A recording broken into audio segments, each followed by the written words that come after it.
नमस्कार दोस्तों, स्वागत है आपका इस ऑनलाइन शिक्षा के परीक्षा विद रजत चैनल पर।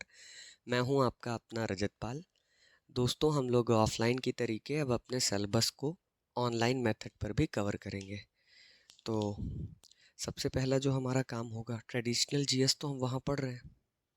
हम लोग पढ़ेंगे यहाँ पर स्टैटिक वाले पॉइंट्स को, जो हमारे आरआरबी एनटीपीसी या फिर रेलवे की जितनी भी परीक्षाएं हैं, आरपीएफ हो, आने वाली ग्रुप डी हो, कोई भी एग्ज़ाम होगा उसके लिए, साथ में एसएससी के लिए बहुत महत्वपूर्ण है। हालांकि अब स्टेट एग्ज़ाम्स में भी इन स्टैटिक पोर्शन का वेटेज बढ़ रहा है। तो चलिए शुरू करते हैं हम लोग बिना किसी देरी के।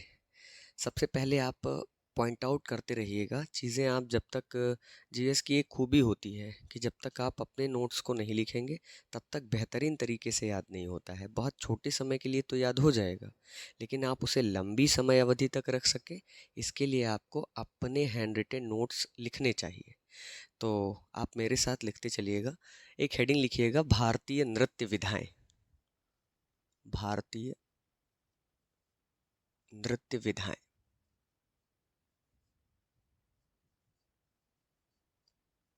अब आप यहाँ से समझ गए होंगे कि हम क्या पढ़ने वाले हैं।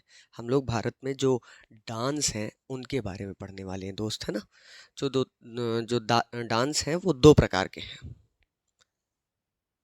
एक तो आपने सुना होगा कि शास्त्रीय नृत्य सुना होगा, जिन्हें हम लोग क्लासिकल डांसेस भी कहते हैं ना। एक होते हैं शास्त्रीय नृत्य और एक होते हैं प्रादेशिक नृत्य, है ना। प्रादेशिक का मतलब, या इनको हम आ, क्या कह सकते हैं, राज्यों के हिसाब से जो नृत्य होते हैं अलग अलग राज्यों में, प्रादेशिक नृत्य, है ना। ठीक, दो प्रकार से हमें डिवाइड करना है इस नृत्य विधा को और दो अलग अलग टॉपिक में पढ़ना है। पहला तो आपने देखा शास्त्रीय नृत्य और दूसरा प्रादेशिक नृत्य। अच्छा, शास्त्रीय नृत्यों की संख्या तो निर्धारित है दोस्त, लेकिन प्रादेशिक नृत्यों की संख्या निर्धारित नहीं है। मतलब बहुत ज़्यादा नृत्य हैं, लेकिन उनमें से भी हमें कुछ खास खास पढ़ने हैं और कुछ खास नृत्यों के बारे में हमें ज़्यादा पढ़ना है। जैसे आपने असम का बिहू पढ़ा होगा। अभी एसएससी के एग्ज़ाम्स, या यूँ कहो टीसीएस कंडक्ट जिसको भी कराती है, वहाँ उस बिहू में भोगाली बिहू भी आता है, माघ बिहू भी आता है और काती बिहू भी आता है। मतलब अब हम यूँ कहें कि उनमें भी जो कुछ खास डांसेस होंगे, उनके बारे में हमें ज़्यादा पढ़ना होगा, है ना। तो चलिए हम स्टार्ट करते हैं। हम क्या पढ़ेंगे सबसे पहले? शास्त्रीय नृत्य। तो स्टार्ट करते हैं भाई शास्त्रीय नृत्य। सबसे पहले मैं यहाँ एक पॉइंट लिखता हूँ कि हमारे यहाँ औपचारिक रूप से नृत्य का उल्लेख कहाँ मिलता है? औपचारिक उल्लेख आप लिख लेना, औपचारिक रूप से नृत्य का उल्लेख। तो हमारे यहाँ औपचारिक रूप से जो उल्लेख मिला है वो सबसे पहले मिला है, एक किताब है जिसका नाम है नाट्य शास्त्र। क्या नाम है भैया? नाट्य शास्त्र। नाट्य शास्त्र को लिखा किसने है? ये नाट्य शास्त्र कई बार वैसे भी एग्जाम्स में आ चुकी है कि नाट्य शास्त्र को लिखा किसने है। तो नाट्य शास्त्र के लेखक हैं अपने, जिन्होंने रस बताए हैं 8। जिन्होंने रस बताए हैं 8। किसने बताए हैं रसों की संख्या 8? बहुत बढ़िया, उनका नाम था भरत मुनि। भरत मुनि जी ने नाट्य शास्त्र में पहली बार औपचारिक उल्लेख किया। इन्होंने नृत्य करने के लिए कौन कौन से नियम को हमें फॉलो करना चाहिए, डांस स्टेप्स बताएं, क्या रसों का काम होता है हमारे डांस में, ये सारी बातें कौन बताएगा? नाट्य शास्त्र में भरत मुनि जी द्वारा। इवन इन्होंने दर्शकों के बारे में भी बताया कि दर्शक कैसे होते थे, दर्शकों का क्या काम होता था, हमें दर्शकों का अभिवादन कैसे करना चाहिए। ये सारी बातें नाट्य शास्त्र में किसने बताई हैं? भरत मुनि जी ने बताई हैं। अच्छा, मैं एक और बात बताऊं, इन भरत मुनि जी ने थोड़ा सा इसे हम यूँ कहें दैवीय महत्व की ओर ले जाने का काम भी किया।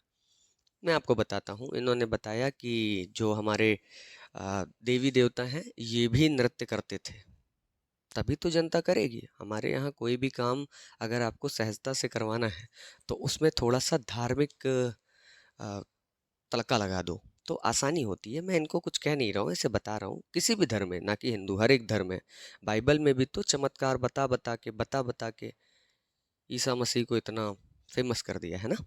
वैसे ही इन्होंने इसको थोड़ा सा दैवीय टच देना चाहा, तो इन्होंने बताया कि एक बार ब्रह्मा विष्णु महेश जी बैठे हुए थे, तो सारे अन्य देवी देवता आए और उन्होंने कहा कि "हम्म, बहुत दिक्कत हो रही है, हम लोग मतलब फ्रस्ट्रेट हो गए हैं पूरी तरीके, बोरिंग बोरिंग सा लगता है, रोज उठो वही काम।"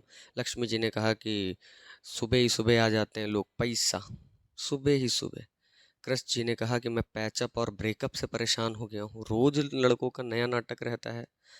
इसी तरीके से सरस्वती माता आई, उन्होंने कहा कि लड़का लोग पढ़ता नहीं है, बहुत समस्या है। इसी तरीके से अन्य बजरंगबली जी ने कहा जिम जाते नहीं है, ट्राइसेप बाइसेप सब चाहिए इनको। तो सारे देवताओं ने कहा हमारे एंटरटेनमेंट के लिए कुछ बेहतरीन सा प्रोग्राम किया जाए। तो ब्रह्मा जी बैठे हुए थे बगल में, तो शंकर जी और विष्णु जी ने कहा कि अब सारा एंटरटेनमेंट का दारोमदार हमारे सीनियर ब्रह्मा जी का है। तो ब्रह्मा जी ने कहा कि क्या करूं, पबजी बना दूं? नहीं, पबजी नहीं था, नहीं तो फिर देखो, उन्होंने कहा ऐसी चीज बनाओ जिसमें बल हो, शारीरिक पूरी तरीके से क्रियाकलाप होते रहें। पबजी में तो भाई कवर देना बस इतना ही हिलता डुलता रहता है। नृत्य में देखा है आपने, 5 मिनट कर लो पूरी मांसपेशियां हिल जाती हैं। तो इन्होंने कहा ठीक है, मैं नृत्य बनाता हूँ। तो ऐसा माना जाता है कि भरत मुनि जी ने बताया कि जो हमारे ब्रह्मा जी थे, इन्होंने पांचों वेद से, पांच वेद सॉरी, चारों वेद से, ऋग्वेद, एक आपने सुना होगा सामवेद, फिर आपने सुना होगा यजुर्वेद, सुना है ना ये? हाँ भाई, एंशियंट में है। और लास्ट होता है अथर्ववेद। इन चारों वेदों से उन्होंने कुछ कुछ बातें निकाली। किसने निकाली ये चारों बातें? ब्रह्मा जी ने। ऋग्वेद, सामवेद, यजुर्वेद, अथर्ववेद। जब आप प्राचीन पढ़ते हैं तो ऋग्वेद सबसे प्राचीन है और सबसे नया कौन सा है? अथर्ववेद है। तो आप अगर सीक्वेंस में चीज़ें लिखेंगे तो इसका बेनिफिट मिलेगा आपको याद करने में। ऋग्वेद से इन्होंने पाथेय लिया। ये पाथेय क्या होता है? कंडा पाथना नहीं होता है। पाथेय का मतलब होता है शब्द। क्या होता है भैया? शब्द होता है। सामवेद से इन्होंने संगीत ले लिया, चल छैया छैया छैया छैया, है ना, संगीत ले लिया। यजुर्वेद से इन्होंने अभिनय ले लिया। ये सब कौन ले रहा है? ब्रह्मा जी ले रहे हैं। और ये बता कौन रहा है कि ये सारी चीज़ें वहाँ से ली हैं? तो आप बताएंगे कि भरत मुनि जी ऐसा बता रहे हैं। अच्छा, उसके बाद अथर्ववेद से इन्होंने क्या लिया? इन्होंने अथर्ववेद से ले लिया रस। ऐसा कौन बता रहा है? ऐसा बता रहे हैं भरत मुनि जी कि ब्रह्मा जी ने इन इन चीज़ों से ले करके कोई एक रचना की है। अब वो रचना कौन सी है दोस्त? तो उसका नाम है नाट्य वेद। क्या नाम है भैया? इसका नाम है नाट्य वेद। मतलब नाट्य वेद की रचना किसने की है? तो नाट्य वेद की रचना की है हमारे ब्रह्मा जी ने। और इसको ही पांचवा वेद कहा जाता है। क्या कहा जाता है भैया? इसको हम लोग कहते हैं पांचवा वेद। तो आपसे कभी पूछे वेदों की संख्या 4 है किंतु पांचवा वेद किसे कहा जाता है, तो आप पांचवा वेद किसको बताएंगे? तब आप पांचवा वेद बताएंगे नाट्य वेद को। अच्छा, यहाँ एक टर्म निकल करके आ रहा है, ये नाट्य दिखा आपको? ये वाला वेद तो चलो ठीक है, ये क्या है? नाट्य। नाट्य का क्या? अच्छा, कुछ ना कुछ तो अंतर होगा ही, तभी इतना बताया गया है, नहीं तो कोई शौक थोड़ी लग रहा था। नाट्य का मतलब होता है नृत्य प्लस नाटक और प्लस संगीत। जब इन तीनों का मिश्रण हो जाता है दोस्त, मतलब नाट्य वही होता है जब नृत्य, नाटक और संगीत का मिश्रण हो जाए तो उसको हम क्या कहते हैं? नाट्य कहते हैं। ठीक है, यहाँ तक बातें समझ में आई? अच्छा, मतलब नाट्य वेद की रचना हमारे ब्रह्मा जी ने की थी, ऐसा बता कौन रहा है? भरत मुनि जी बता रहे हैं। लेकिन औपचारिक रूप से रूल एंड रेगुलेशन क्रिएट किसने किए हैं? तो भरत मुनि जी ने नाट्य शास्त्र में किया है। भरत मुनि जी ने रसों की संख्या कितनी बताई है? तो अब आपने सुना होगा कि भरत मुनि जी ने रसों की संख्या 8 बताई है। श्रृंगार, हास्य, करुण, वीर, रौद्र, भयानक, विभत्स, अद्भुत। फिर शांत, वात्सल्य और भक्ति, ये तीन बाद में जुड़ते हैं। तो इन्होंने बताया कि हमारे यहाँ रसों का प्रयोग किया जाता है नृत्य में, मतलब बिना रस के नृत्य बेकार होता है।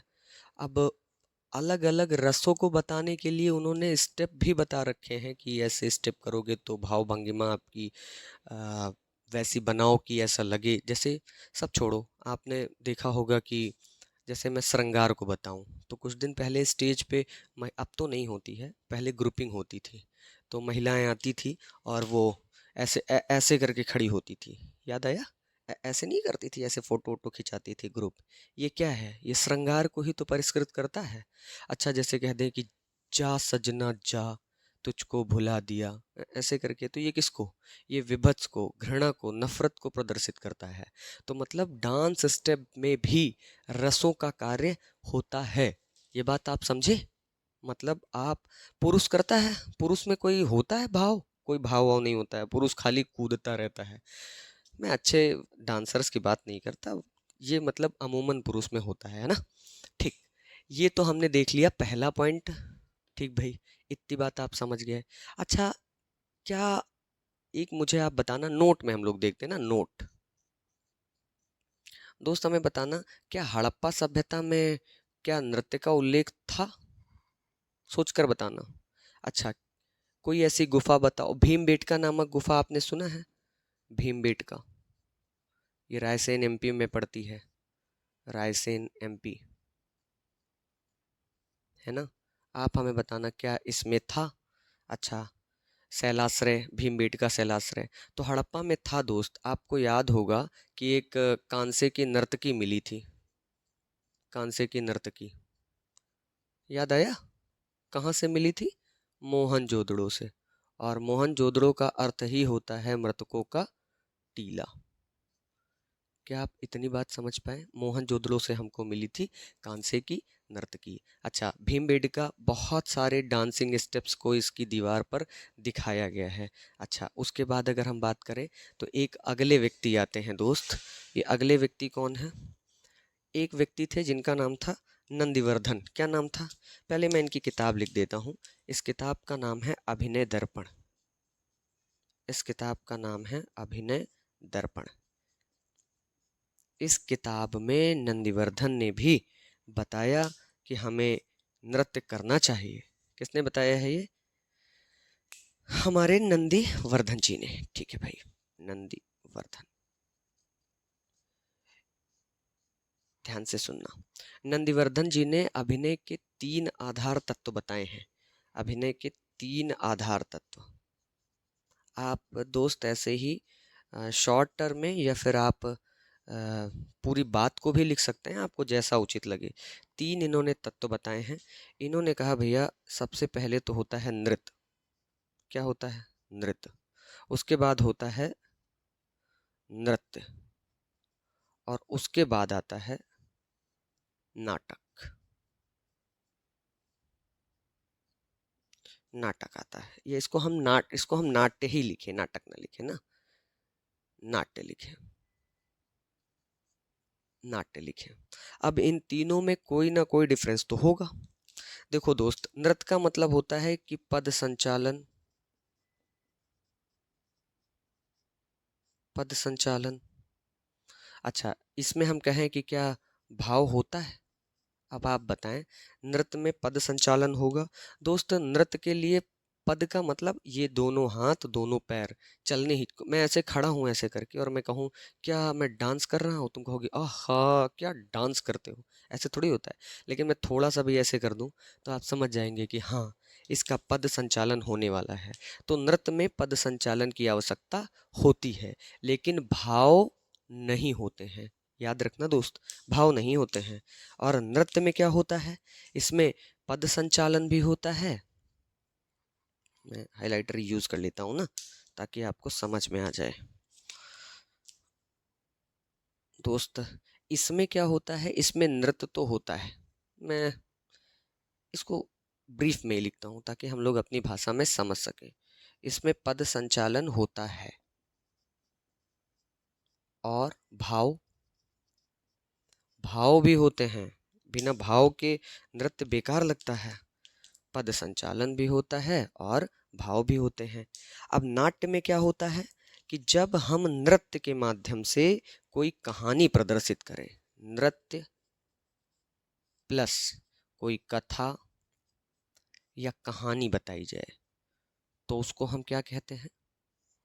नाट्य कहते हैं। मतलब नृत्य के माध्यम से पद संचालन और भाव के साथ साथ किसी कथा या कहानी को बताया जाए तो उसको हम नाट्य कहते हैं।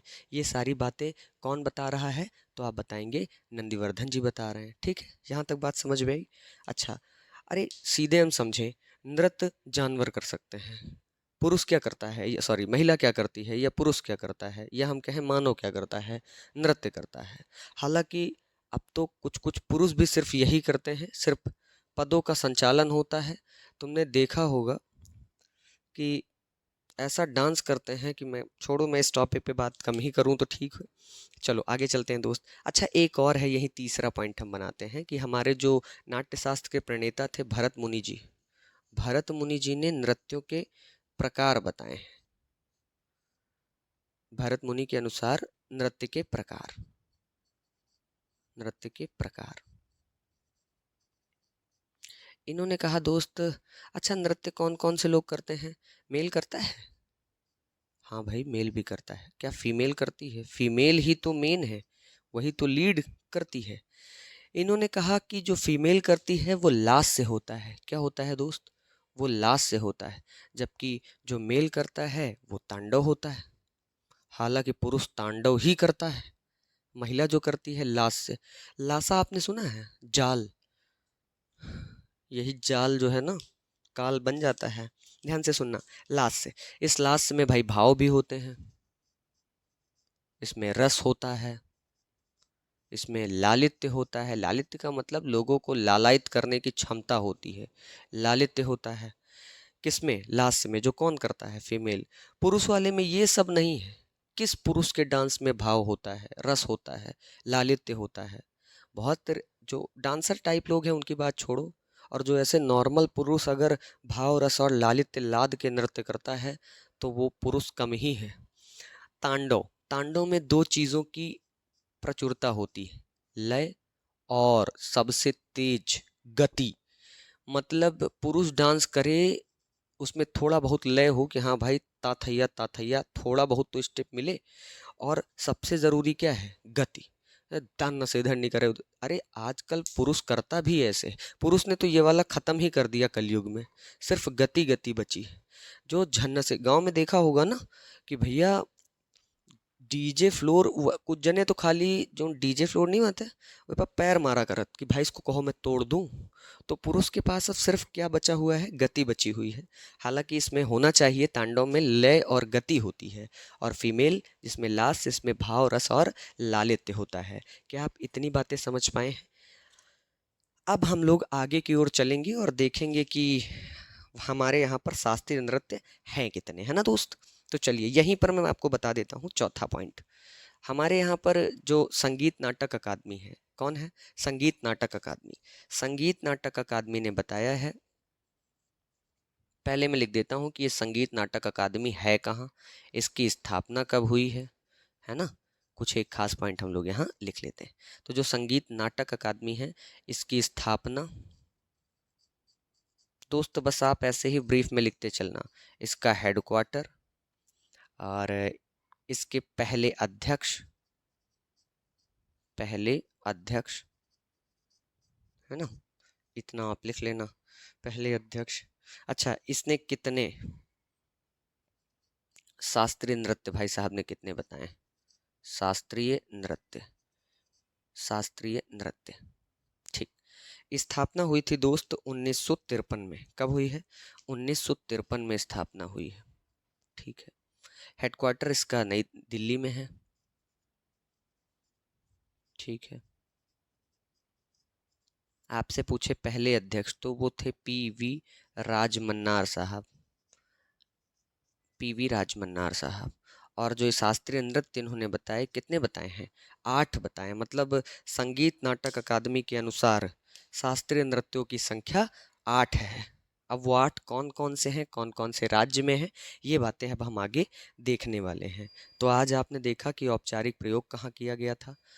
पहली बार नाट्य शास्त्र में इसकी जानकारी मिलती है। नाट्य शास्त्र में पूरे कैसे इनको किया जाए, ये सारी बातें हमारे भरत मुनि जी ने बताई हैं। तो दोस्त अब हम 8 नृत्यों की संख्या देख लें और फिर एक एक नृत्य को पढ़ेंगे। तो आप एक तरफ लिख लेना, एक तरफ दोस्त आप लिख लेना शास्त्रीय नृत्य और एक तरफ लिख लेना संबंधित राज्य, है ना, ताकि आप उसको समझ सकें। मैं आपको ऐसे मैप के थ्रू समझाता हूँ ताकि आपके शायद थोड़े विजुअल्स बन सकें, है ना। तो चलिए, आप लिखते ज़रूर रहिएगा, क्योंकि आप जितनी ज़्यादा चीज़ें लिखेंगे आपके दिमाग में उतना ही अच्छा डाटा आएगा, है ना। एक छोटा सा मैप बना लेते हैं ताकि आपको शायद यहाँ से भी कुछ याद होता हुआ दिखे, है ना।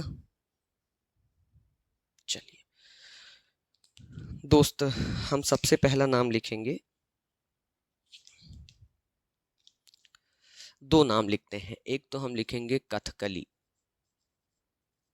कथकली लिखेंगे, और एक लिखेंगे मोहिनी अट्टम, मोहिनी अट्टम। इन सब के बारे में आगे हमें पढ़ना है डेप्थ में। फिर आप एक लिखेंगे भरतनाट्यम, भरतनाट्यम, ठीक है। फिर आगे आप एक लिखेंगे कुचिपुड़ी, जिसको हम आगे बहुत अच्छे से पढ़ेंगे। कुचिपुड़ी बोले तो कुशलवा। अच्छा, फिर एक ओडिसी लिखेंगे। ओडिसी तो आप समझ ही गए होंगे कहाँ का है ना, हाँ, ओडिसी। फिर मणिपुर में एक है जिसका नाम है मणिपुरी,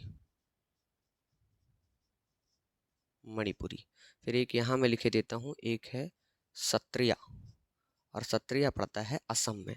और फिर पूरे नॉर्दर्न इंडिया में एक अकेला हमारे यूपी वाला है जिसका नाम है कथक। बिरजू महाराज, अच्छन महाराज, है ना, गिरजा देवी, इन सब के बारे में हम आगे बात करेंगे। तो आपने देखा कि हमारा जो ये कथकली और मोहिनीअट्टम है, ये किस राज्य से संबंधित है, तो आप बताएंगे ये केरल से संबंधित है। और केरल में ही राजा रवि वर्मा रहते थे दोस्त, है ना, जो भारतीय चित्रकला के पिता माने जाते हैं। आप हमें बताएं एम.एफ. हुसैन का संबंध किस कला से है। ठीक। फिर ये भरतनाट्यम जो आपको दिख रहा है ये तमिलनाडु में है, ठीक है दोस्त। कहाँ पर है, तमिलनाडु में। जबकि कुचिपुड़ी आपका आंध्रा में है। अंधेरे में ही कच्ची पूड़ी होती हैं, ठीक। ओडिसी, ओडिसी आपका पड़ता है उड़ीसा में, ये तो बहुत ही ईजी था, उड़ीसा में। और मणिपुरी, इसमें एक बहुत इंपॉर्टेंट क्वेश्चन अभी से, गोटी पुआ। जब इसमें बालकों की कमी होने लगती है तो नए बालकों को भरा जाता है, जिनको हम लोग गोटी पुआ के नाम से जानते थे। और मणिपुरी मणिपुर में होती है। अब हम लोग एक एक नृत्य के बारे में पढ़ेंगे। और जो सत्रिय है आपका, ये असम में होता है, ठीक है। और जो कथक है ये आपका यूपी में होगा। अब हम लोगों ने देख लिया है कि हमें क्या और कैसे और कितना पढ़ना है ना दोस्त। तो बाकी बातें हम लोगों ने यहाँ देख ली हैं।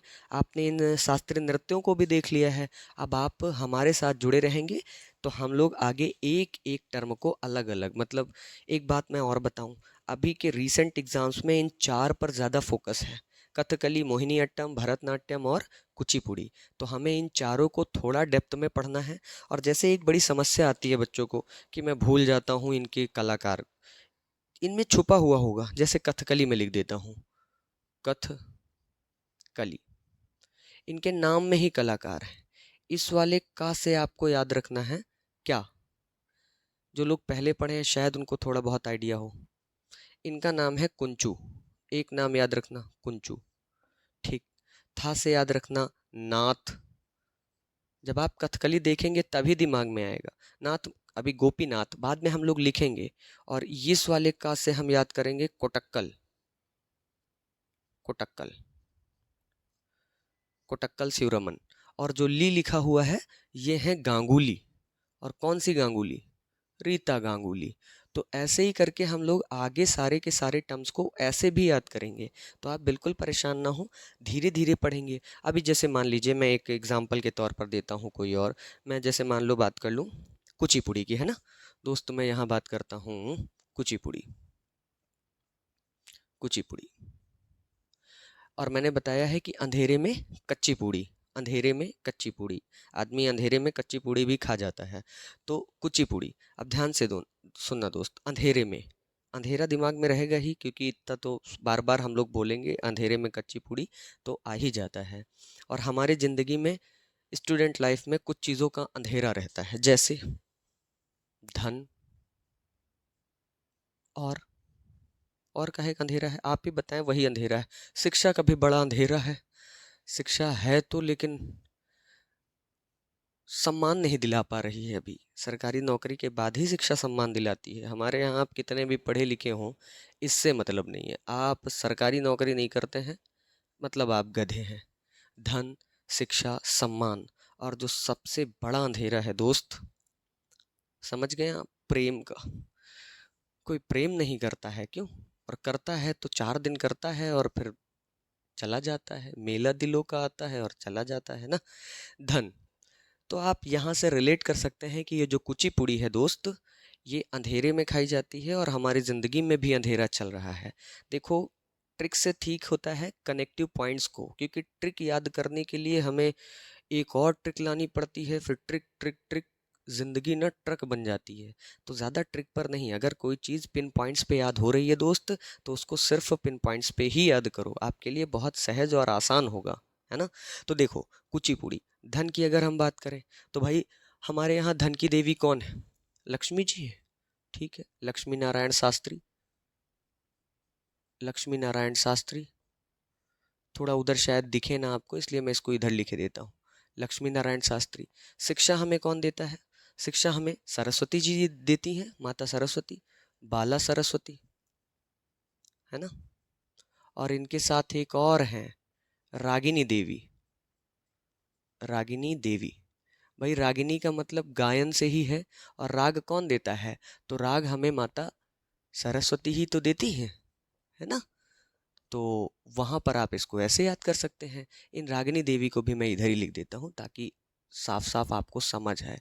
शायद वहाँ तक दिख रहा होगा, ऐसी मैं उम्मीद करता हूँ। रागिनी देवी, ठीक है।